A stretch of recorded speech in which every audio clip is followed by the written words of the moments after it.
I am Ferdinand Marcos, and I am the President of the Republic of the Philippines. I stand today on behalf of 110 million Filipinos. Hi everyone, hello universe, it's me again mga bes. Litong upload ko pero okay lang. Pinuna ni Basti si PNP Chief General Torre. Itong sabi niya guys, you have a Chief PNP, ang tatlong rangko ang tinalunan para maging PNP Chief. It's because this is not a merit based promotion, pabor based promotion ito. Sabi niya Davao City Mayor Basti. Alam nyo guys, no, itong siblings Duterte at ito si dating Digong din, magaling mamuna pero sila lagi ang gumagawa ng masama sa kapwa, di ba? Nagmamagaling, wala naman ikagaling mga kababayan. Nakikita niya po si PNP Chief General Torre pero hindi niya nakikita si Bato. Yung sinabi ni Basti na ito po ay para sa akma doon sa kanyang ama. Bakit? Tinalaga niya si Bato 1 star lang. Nag-jump ito to 4 star. Nung panahon ni Digong yan, na wala naman achievement.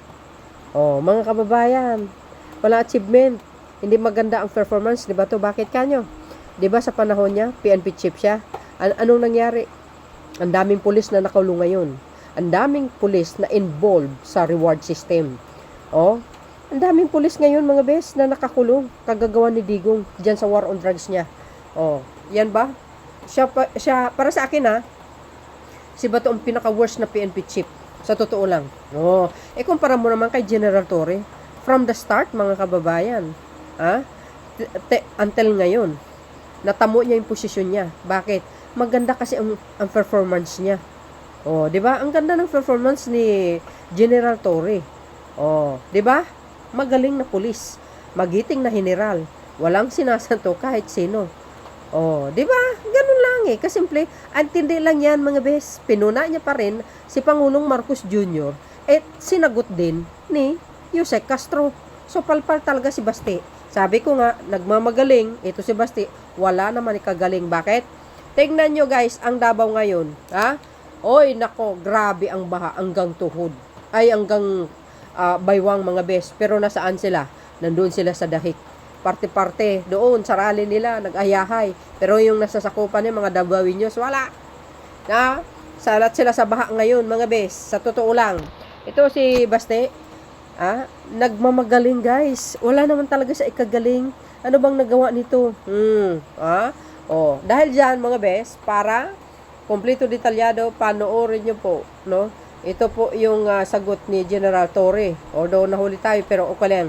At ito po ang sagot ni Jose Castro. Para kompleto detalyado, panoorin nyo. Eto na. Lunchtime na raw. We begin with Maricel Halili, News 5. Yusek, magandang hapon. Yusek, may we have your palace's reaction lang po dun sa mga naging statement ni Mayor Baste. Una, he called President Bongbong Marcos as a liar. Sabi niya, press release lang daw yung sinasabi ni PBBM na reconciliation.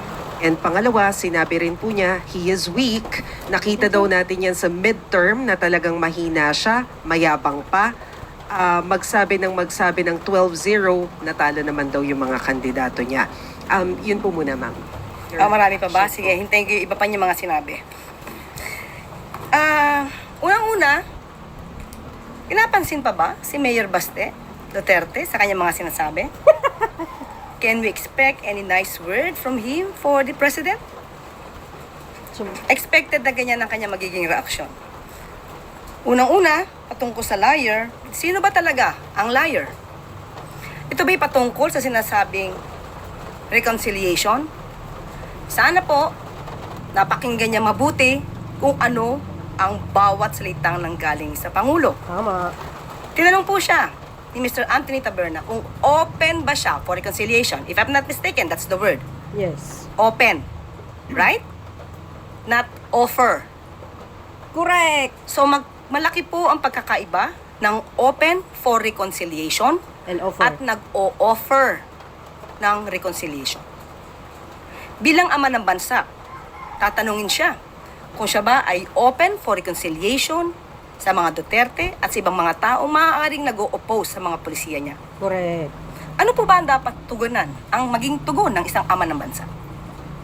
Dapat lang, opo, open siya for reconciliation. Kahit kanino, guys. Tama yun. Sino ba ang matinong leader ang hindi open for reconciliation? Sa ngayon, alam niyo naman po siguro kung sino yung hindi open for reconciliation. Correct. Mga Duterte. At sinabi rin po ng Pangulo na hindi lamang po mga Duterte, bakit lagi po kasi sa kanila lamang nakatuon. Sinabi po, maliwanag, uulitin po natin, open for reconciliation For all. ang Pangulo sa mga Duterte. At sa lahat ng tao na maaaring oposisyon or may oppose or may oposisyon sa kanyang mga polisiya. Tama. Dahil gusto niya po na makapagtrabaho na maayos, magkaroon ng stability ang gobyerno para matugunan ang lahat ng pangangailangan ng taong bayan. Ganun. So wala pong nagsisinungaling dito. So maaari lamang po na itong si Mayor Baste ay hindi niya naintindihan ang pahiwatig ng Pangulo patungkol sa rekonsilyasyon o siya ay napapaligiran ng mga fake news peddlers na kung ano-ano ang sinasabi sa kanyang mga idea. So nakakaawa po yung ganun. Okay, sa pangalawa, he is weak, mahina at mayabang. Sa isang eleksyon, hindi naman po talaga natin masasabi kung sino ang iboboto ng mga tao. Nirespeto po ng Pangulo kung ano po ang isinigaw ng bayan. Tandaan po natin, 6 ang nanalo po sa alyansa. Hindi po yan pangit na numero. Hindi lamang po, ang nais lamang po sana ng Pangulo, mas madami pa na nakasama mula sa alyansa. So ano po ang ipagyayabang ng Pangulo? 6 po ang nanalo sa kanya. At marami din po sa mga lokal at sa House of Representatives, sinasabi din po, ay marami din pa po kaalyado ang Pangulo. So sa kanilang party po, 2 po PDP ang nanalo. So ano po ba dapat ang... Ayoko na pong ituloy ang aking sasabihin. So yun lang po. Ano pa pong sinabi ni... Tungkol naman sa cabinet revamp, sinabi rin po ni Mayor Baste na that was only a smoke screen, especially yung pagtatanggal kay Solicitor General Guevara, kasi they don't want to admit na hindi talaga nila masagot yung mga tanong sa kanila. So hindi daw niya alam kung ano yung gagawin ng bagong Solicitor General. Siguro po, tanungin niya muna po si dating Solicitor General kung ano po ba ang naging accomplishments ni Solgen Leonardo Guevara bago niya po punahin ang naging desisyon ng Pangulo. Ang ginawa po ng Pangulo ay ma-retain ang mga napagkakatiwalaan pa niya at mawala ang mga under-delivery, yung mga opisyal na merong under-delivery or under-performance. So, alamin niya po kasi muna ang facts bago po siya mamintas at maging obstructionist. Balik lang po ako doon sa usapin ng drugs. Because I understand yung paramihan, parang it's easier kapag yung mga small groups na involved sa sa crimes and drugs. Pero how about the high-profile syndicates ng illegal drugs? What's your plan? And meron ba tayong minomonitor na mga high-profile individuals din na possible involved like the previous admin? Tuloy-tuloy yan. Hindi naman nagbabago. May high-value targets at saka may mga street-level targets tayo na ginagalaw. At sa ngayon, kung makita nyo, ang confiscation natin ng droga actually, napakalaki. Despite sa hindi gaanong nabibigyan ng media mileage yung mga nahuhuli nating mga tao at mga operations natin na conduct. Pero 44 billion na ang ating nahuhuling worth ng droga since January this year. So it's really 44 billion? 44 billion sir ang worth ng droga na ating seizure. That's bigger than the whole drug war. That's bigger than the whole drug war. So it's quite we're very very optimistic in the way we do things. Kaya ako'y naniniwala, tama ang ating direksyon. Sa ngayon, ang napapansin kasi, na palaging sinasabi, bumalik naman ang droga dyan sa kalsada, etc., etc. Now, we are hoping na ito naman, sa challenge ko sa ating mga kapulisan, hulihin nyo, dalhin nyo sa piskal, lagyan nyo taasan nyo ng kamay sa inyong affidavit na kumbinsin nyo ang piskal, sila ay may kasalanan, sila ay dapat makulong. Ngayon, kung sa tingin naman nila na itong mga tao na to, sa mga pamilya naman na, para hindi kayo makulong, lumapit na kayo sa pulis, magparehab kayo, we'll help them on that aspect. Sir, one last. On other issues, naglabas po kasi ng statement si Mayor Baste Duterte saying na 3 rangko ang pinalunan ninyo because it's not a merit-based promotion, and he even called you an attack dog. What do you want to tell Mayor Baste? Okay, I just respect his decision and I respect his opinion. And rewind lang ng konti sa termino naman ng tatay niya kung sino unang chief PNP. Okay? So, ano rango ng unang chief PNP at ano rango ko bago ako naging chief PNP. So, it really goes back to him really. Seriously speaking, it goes back to him. Okay? The first chief PNP of his father is a 1-star na naging automatic 4-star. Did he ask that? Did he question that? So, Salamat, Sabed. General. Sabed si Baste, guys. O, diba? Sabed si Baste, mga Next kababayan. to ask question is Ms. Pia Gutierrez. Again. Ay, General. General, hingi rin din po ako ng reaction dun sa sinabi ni Vice President Sara Duterte sa kanyang interview sa The Hague. She said that, she questioned your appointment as PNP chief, even calling it sketchy. Especially as a Senate committee daw found that you have violated the law in implementing the arrest of her father, former President Duterte. Can you comment on that? again, I respect the opinion of the Vice President and the opinion of everyone regarding the things that we've done during the arrest of Mr. Duterte and his eventual transfer to The Hague. The findings of the Senate Committee is still within the Ombudsman, and the Senate Committee is not a disciplinary machinery nor a court that can say if who is right and who is wrong, who is guilty and not guilty. So I think we will answer all those things in a proper forum. Thank you. Mr. Next to ask question, Mr. Harley Valbuena of PTV4. Good morning, General Torre. Going back po doon sa quick 3-minute response na ipatutupad nyo or sabi nyo nga po sa NCR, magiging 5 minutes muna. Just in case, there will be police or police units na hindi makakatugon doon sa 3-minute or 5-minute response time natin. Ano po yung magiging sanction sa kanila? Sasakit ang katawan nila. Iti-training ko sila and we will make sure that they will comply with it. So, drill, and more drills will be the key. So, makikita nyo, mga pulis natin, aktibo yan. In the next few days, aktibo yan. Tatakbo ang mga patrol car, tatakbo ang mga tao natin sa mga lugar na randomly ay sasabihin natin na dito ang responde so that at the end of the day, mag-gel ang teamwork. Mag-gel at magkaroon ng teamwork ang bawat unit sa ground. For another question po, one of the directives of President Marcos during your assumption as PNP chief is bilisan ang investigasyon sa mga kaso laban sa mga pulis na lumabag sa batas upang maibigay natin ang hustisya sa lalong madaling panahon. So sir, will this include the police personnel who are involved in the extrajudicial killings during the past administration? Dalawang separate dalawang separate directive. May mga pending na kasing investigation regarding sa EJ case na nasa iba-ibang mga forum na. Meron nang nasa DOJ, meron nang nasa Korte, at meron ng mga iniimbestigahan ng NAPOLCOM, ng IAS, and many other disciplinary machineries kung saan dumulog ang mga biktima.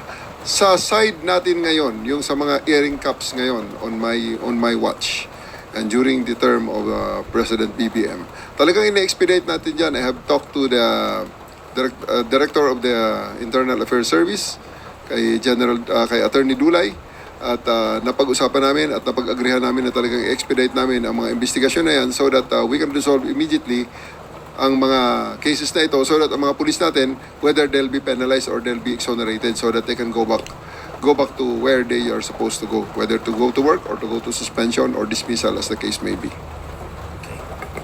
Thank you. Susunod na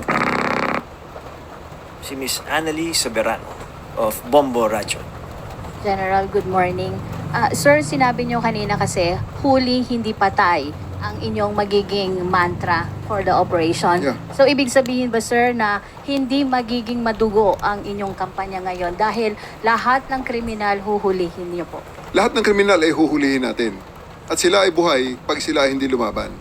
Pero pag na-endanger ang buhay ng pulis at papasok na ang Article 11 of the Revised Penal Code, which is justifying circumstances, abay ibang usapan yan. The police will always defend themselves, kaya may mga baril eh. Pero hindi yan napapasok tayo sa isang sitwasyon sa police intervention with murder in mind. No, definitely not. Okay, thank you. On the other issue naman, sir, on the light side, sir, anong pakiramdam na kayo ang kauna-unahang graduate ng Philippine National Academy na naging PNP chief? Hanggang ngayon, sinasampal ko pa ang sarili ko. Baka biglang mag-umaga na pagising ko. Panaginip lang pala lahat. But right now, of course, I'm very happy. I'm very humbled. And I'm very, very elated with the trust and confidence that was given to me by the President. But at the same time, medyo mataas ang pressure. The expectations are very high. And really, I have to make good. Otherwise, the 8,000 strong alumni of the Philippine National Police Academy will disown me. So I really have to do good and do the job properly to ensure na may pakita na tama ang pagpili ng ating presidente na bigyan na ng pagkataon ng PNPA graduates na mag-lead ng ating organisasyon. Maraming salamat, General. Salamat din, ma'am. Lahat pwede, Next basta to magaling mamuno. Ask a question is Mr. Yan Christian si, Yusores, Radyo General Estrada. Torre, Good morning, General. pwede talaga. Balikan ko lang po yung sa directive ninyo, no. What's in for the policemen po with this directive? You mentioned wala namang quota, pero paramihan. Meron po ba tong reward system or incentive or promotion awaiting for the policemen na makakahuli ng maraming kriminal? At para lang po maintindihan ng publiko, dapat po bang matakot ang taong bayan sa mga polis? Ang mga incentives natin, pinag-iisipan ko pa kung paano namin ang sistema ng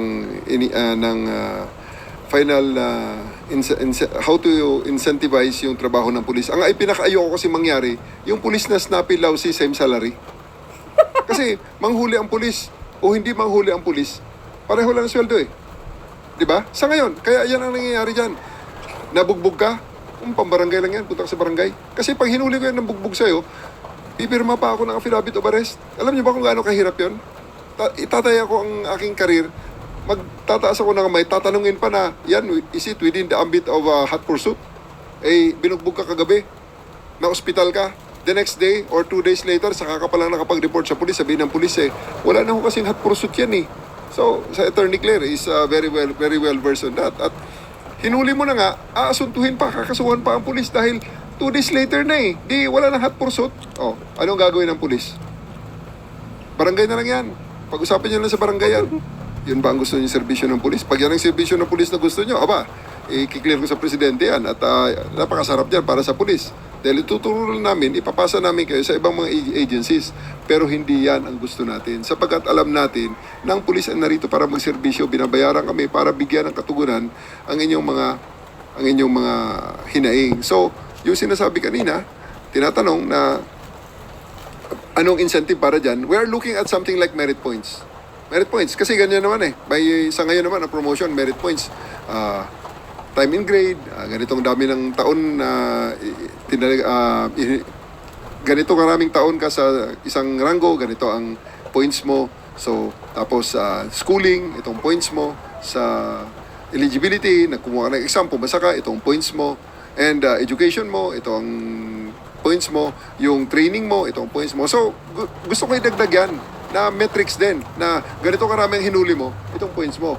Ganito karaming search warrant ang in-implement mo, itong points mo. Ganito karaming warrant of arrest ang in-implement mo, itong points mo. Kaya may eliminate din natin. Alam ko, maraming mga kababayan natin dyan. Sir, grabe naman itong mga polis. Meron kaming warrant of arrest na nang-istapa sa amin. Hanggang ngayon ay hindi pa rin ini-implement. Narinig nyo ba yan? I'm very sure narinig nyo yan. So, mababawas-bawasan. Kasi nga, mag-implement ka ng warrant of arrest. Nandito ka sa Manila. ang wanted, alam mo, nandun sa Samar halimbawa.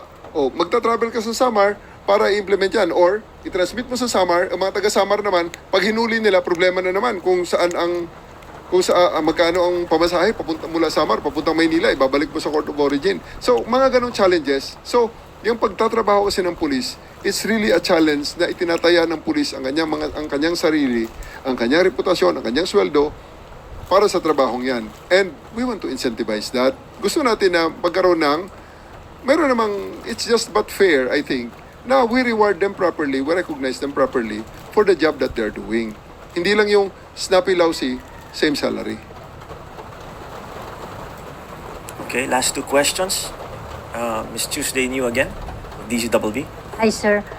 Following your statement, sir, para doon sa expectations nyo na dapat ipakita ng mga pulis, dapat ba silang matakot, sir, sa mga directives nyo? And will you be conducting surprise inspections din any time of the day para makita nyo kung sino yung mga nagtatrabaho at hindi? Dapat bang matakot ang ating mga kababayan sa ating kapulisan? I would like to believe na kung kriminal ka, matakot ka talaga, huhuli ka talaga ng pulis. Pero kung ikaw naman ay law-abiding citizen, ikaw na nga naging biktima. Ikaw pa matakot sa pulis, so saan ka pupunta? So I do believe na medyo ang very straightforward na answer dyan, pag tama ang iyong ginagawa, ang gusto ng pulis, ligtas ka. So, kaligtasan sa kapahamakan, kaligtasan sa krimen, kaligtasan sa kung ano man na sa mga masasamang elemento na gustong biktima sa inyo. Kaya tinutuloy namin yung mantra ni General Marbil na sa bagong Pilipinas, ang gusto ng pulis, ligtas ka. Yung sa part ng mga pulis, sir, dapat ba silang matakot kay General Torre dahil mahigpit? I would like to believe na hindi ganyan ang opinion ng mga tao ko. Dahil when I was in Quezon City, umalis ako at napunta ng Comel, lahat gusto sumama sa akin, hindi po pwede, hindi obra. And then, when I was in Comel, I went to Davao, ang daming gusto sumama sa Davao. So, hindi naman sila natatakot sa akin. I would like to believe that. And then, when I went from Davao, I went to sa ADG. Ilan lang ang pwede kong i-accommodate ng mga taga Davao na gustong pumunta. Ang aking DDA, taga Davao yan. Ang aking DDO, taga Davao yan. Ang aking Chief of Staff yan, taga Cagayan. Ang mga field commanders ko, they come from all over the country. At maraming, hindi lang opisyal, kundi mga NCOs, mga gustong sumama sa akin. So, I would like to believe na wala pa naman ako reputasyon na dapat nilang katakutan. They just do their job. I'm one of them. Ako ay isang pulis din. Naintindihan ko talaga kung ano ang nararamdaman ng mga tao sa kalsada, sa ating mga pulis sa kalsada. Kung kaya't I'm making it very, very sure that I give them the environment that they can perform and give the best service to the Filipino people na in the first place ay yun ang aming pangako. Yung surprise inspections, sir? Surprise inspections, I will do it to some extent, but most of the time I will leave it to my mid-level commanders and supervisors. Trabaho ng mid-level commanders and supervisors, kaya nga ang aming sistema ngayon na yung sa mga Facebook, sa mga social media, may nakakita tayong mga nag-aaway na dalawang tao sa harap ng pulis. Walang aresto na ginawa ang pulis. May nag-rumble, may nag-riot, tumalikod pa ang pulis. Sa mga ganyang situation, ang pulis na nandun mismo ay ating ibabalik sa training. Iti-train ko sila. Kaya ang training service magkakaroon ng programa na pwedeng pumunta para magkaroon ng subject matter expert ang ating mga pulis para makakuha sila ng panibagong kaalaman, police intervention most especially. Pero, ang chief of police ng pulis na yan na pupunta sa training, yun ang aking aasuntuhin. For failure to supervise their people, for failure to train their people properly, and for failure to actually be with their people, sila ang pa-explainin ko, administrative case yun. Failure to supervision, command responsibility. So, kasama dun, para magawa nila ang trabaho yun, maiwasan nila ang trabaho yun, mag-inspection sila, kaya hindi sila utusan. Siguraduhin nila na ang mga tao nila ay nagtatrabaho in accordance to the professional standards. Sir. Sa mga susunod na araw pala, magkakaroon tayo ng mga demonstrations, sir, regarding dun sa response team ng mga police. Yeah. Yung 911. Kanina pinakita ni General Torre yung capability ng 911 at napakabilis nga sumagot yung ating kapulisan dun sa tawag na yun. Sa sunod na mga pagkakataon, I will invite you to Camp Crame. Maglagay kayo ng inyong mga mobile crew sa Metro Manila, kung saan man ang mga OB van nyo, kung saan man.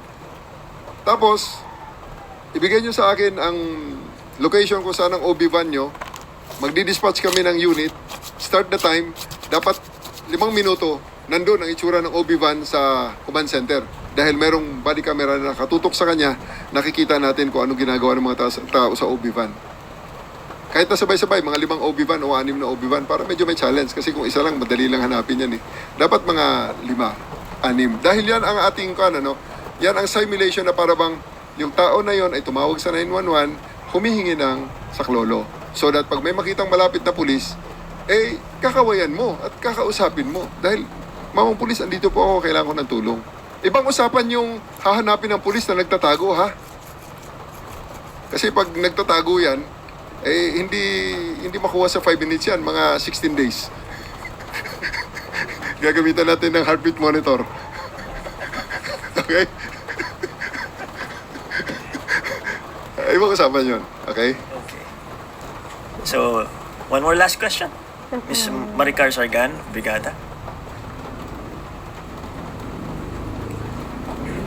Good morning, sir. Sir, kasama din po sa nabanggit ninyo yung core pillar ninyo na ipatutupad sa PNP regarding modernization. Can you elaborate this, sir, yung sa modernized na mga technology, investigative tools? Kasama po ba dito yung regarding sa forensic investigation? Oh yes, forensic investigations will play a very vital role in the investigations that we are doing. Actually, right now, the forensic investigations are playing already a vital role. There are, like for example, itong last na kidnapping na nangyari, na-identify natin na talagang doon pinatay sa bahay na nakita natin na sundan ng ating mga through CCTV backtracking, nandun talaga ang biktima. Kasi kahit na nilinis na nila, pinroses ng crime lab, alam kaagad kung nasaan ang blood splatter, nasaan ang mga fingerprints, na nang nilift ng crime lab, gave irrefutable proof na talagang itong mga tao na to ay nandun sa bahay na yon. So, science will always play a vital role in our policing right now. And then, about modernization, napakita ko kanina kina PCOJ na ang ating mga radyo ay nationwide ang coverage, ang ating mga body cameras ay nakikita natin habang live na nandun sa field, dala-dala ng ating mga tao, and so many other things. Makikita rin, may mga drone patrols din tayo na babalik yan at makikita nyo na hindi lang tayo nagpapatrolya sa ating mga lansangan, kundi nagpapatrolya rin tayo galing sa itaas gamit ang ating mga drones. Salamat, ma'am. Sam Medinilla, Business Mirror.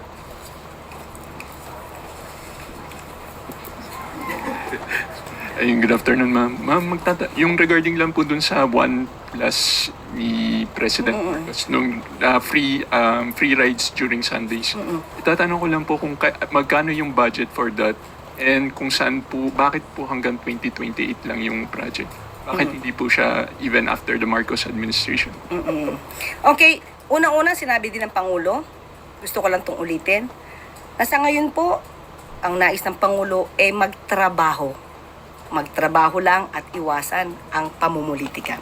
So, kaugnay na rin po ito sa kaninang tanong ni Ms. Maricel. Well, bakit?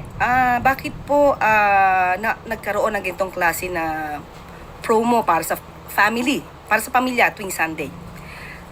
Wala naman pong budget required for the MRT3 at LRT2. Yan din po ay ayon kay DOTR Secretary Vince Dizon. Dahil government run po ito, at karaniwan naman po pag Sunday ay hindi naman po napupuno ang LRT at MRT natin. So wala pong budget na required for this. At bakit hanggang June 2028, last Sunday ng June 2028? Dahil nais po ng Pangulo na bigyan din po ng karapatan ang susunod na administrasyon kung ano po ang nanaisin nilang programa patungkol po dito. Yan po ay respeto lang po ng Pangulo sa susunod na liderato. Correct. Thank you. Thank you po.